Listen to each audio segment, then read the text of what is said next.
Bonjour tout le monde, c'est Alice. Je suis dans le vent, je suis dehors, il fait un temps absolument magnifique. Je fais ma petite balade du dimanche. Par contre, j'espère que le vent va pas gêner le micro et tout ça, et que je vais pas avaler mes cheveux par la même occasion. Bref, je réponds à des petites questions qu'on m'a posées sur Twitter. Donc je vais essayer de faire du moins fun au plus fun, c'est-à-dire sous quel statut j'étais quand je travaillais en tant que camgirl. J'étais auto-entrepreneur, il y a une catégorie, donc c'est pas service comme on peut le penser, c'est du commerce. Ah, je vais croiser des vélos, je vais devoir me taire 2 minutes. C'est sous le commerce et il y a une catégorie site internet rose, téléphone rose, site à caractère pornographique. On fait une petite pause, 2 secondes.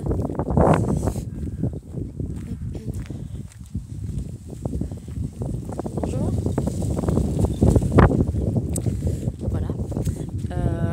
Je crois que je suis perdue en fait. C'est pas du tout par là que je devais aller. Ah si, c'est là. Putain. Je ne savais plus. Bref. Donc voilà, il y a une catégorie spécifique pour le métier, donc c'est cool. Et puis déclaration tous les mois, l'URSSAF, tout ça quoi.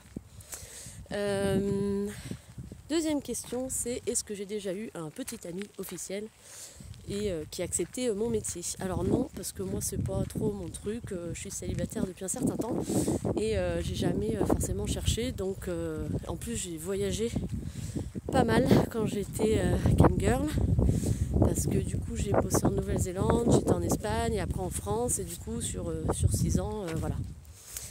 Je me suis pas assez posée en plus pour rencontrer quelqu'un et me stabiliser avec cette personne, donc voilà. Puis pour trouver le bon, on s'en fout en fait. Donc non, moi j'ai pas eu ce cas. Après je sais très bien qu'il y a beaucoup de camgirls qui sont mariées, avec des enfants, qui sont en couple, qui font ça en couple, tout ça.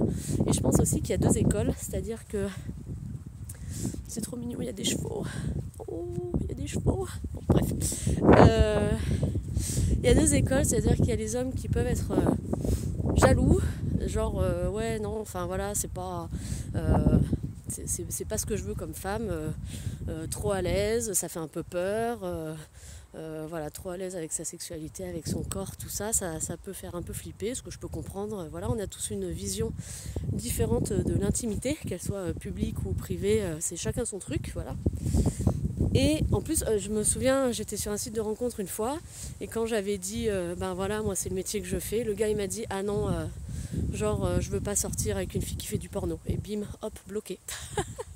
Donc voilà, il y a un peu 2 écoles. La deuxième école, c'est le gars qui, au contraire, est super, presque fier en fait, d'avoir une copine qui est vachement à l'aise avec son corps, parce que bon, ça a quand même certains avantages, soyons honnêtes, qui est à l'aise avec sa sexualité, tout ça, et qui est à l'aise même avec lui, des fois en cam. Je sais qu'il y a des couples qui font ça, et bon, selon les 2 écoles, voilà, c'est pas pareil. Moi, j'ai pas eu l'occasion de tester, donc voilà.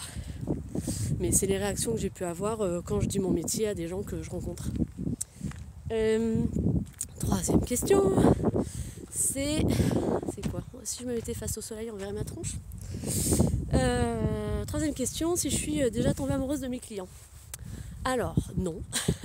Mais par contre, j'avoue que je pense que si j'en avais rencontré certains, parce qu'on a quand même un certain niveau, bon, déjà d'intimité clairement, mais aussi de relations, de discussions et tout ça, je pense que si je rencontrais certains, ouais, il y aurait moyen qu'on s'entende bien et que ça aille plus loin, carrément.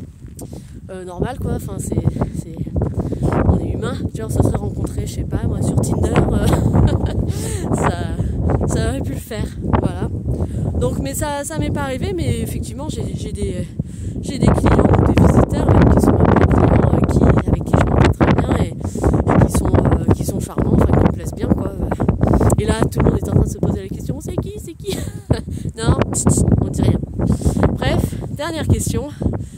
Tu voulais savoir une anecdote drôle dans le métier? J'en ai tellement, laisse tomber. Je peux pas te faire un résumé. Mais il y en a une qui est relativement récente, puisqu'elle date de 2020, où j'ai joué à Action ou Vérité. Il y en a déjà qui sont là. Ah, le tabouret. Et en fait, fallait que je chante du Rhum et des femmes, chanson que je ne connais absolument pas, sous une table. Voilà. Et du coup, j'ai dû regarder la vidéo de la chanson 2-3 fois pour un peu pouvoir la chanter sous la table. Mais comme j'avais pas de table dans ma salle de camping, j'ai posé ma webcam par terre et je me suis glissée, faxée sous le tabouret qui maintenait 3 boîtes de puzzle qui maintenaient mon ordinateur portable. Et voilà, en chantant du Rhum et des femmes. Je pense qu'il y en a qui s'en souviennent. Voilà, moi je m'en souviens, c'était bien fun. Voilà pour l'anecdote, mais j'en ai tellement. Bon, je vous abandonne.